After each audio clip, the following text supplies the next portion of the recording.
수강생 여러분 안녕하세요. 철도를 통해 본 동아시아 근대사 강좌를 맡은 임치성입니다.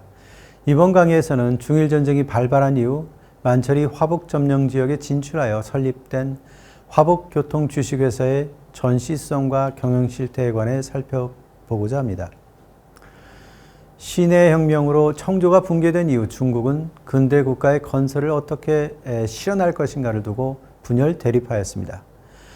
각 지역마다 독자적인 무력을 기반으로 한 군벌정부가 성립하여 서로 경쟁하는 군웅활거의 시대가 도래하였고, 이 가운데 국민당 정부가 성립, 중국 통일을 위한 실행 단계에 접어들었습니다.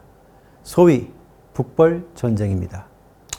이로써 공산당을 배제한 중국 통일이 완결된 듯 보였습니다.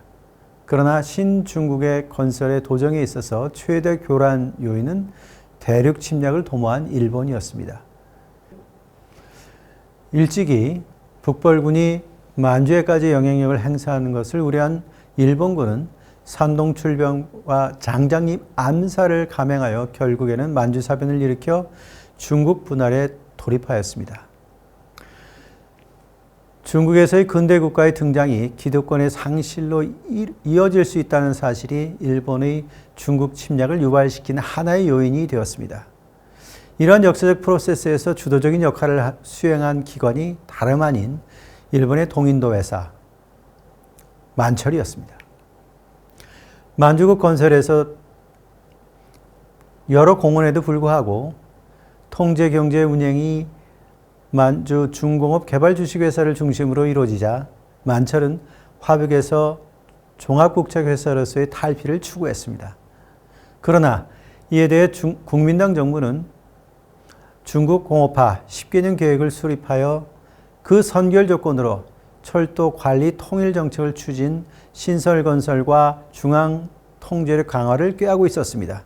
결국 철도는 양국 대립 가운데 일본 군부에게는 중국을 침략하고 세력권을 확대하는 기반인 동시에 국민당 정부에게는 통일 국가를 수립하고 국민 경제를 건설하는 물적 기반이었던 것입니다. 이에 중일전쟁의 발발로 광활한 점령지를 확보하자 일본 정부는 점령철도의 운영을 위한 새로운 철도 관리 시스템을 구축하였습니다.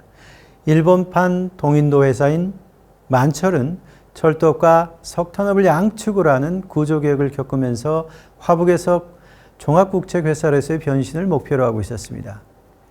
이를 위해 일찍부터 자회사, 흥중공사와 함께 경제면에서 화북분리 공작을 전개하였던 것입니다.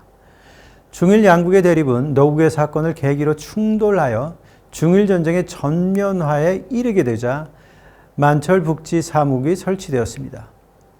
이로써 대러시아, 대중국 정책 실현 기반이 되는 대륙철도 시스템은 조선 만주에서 중국 대륙까지 확대 점령 철도 운영은 점과 선으로 구성된 광범위한 점령지를 유지하고 대륙 군사작전은 물론 전시 경제에 필요한 대륙 전략 물자 공급을 가능하게 하는 선행 조건이 되었습니다.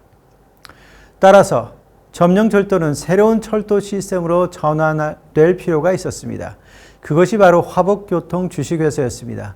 이러한 점에서 화북의 점령철도에 대한 검토는 일본의 중국 지배가 중국 정부의 철도 정책에 미친 영향을 밝히는 동시에 점령철도가 만철에 의해 어떻게 운영되기 시작하여 새로운 철도회사의 성립을 보게 되었는지를 밝히게 될 것입니다.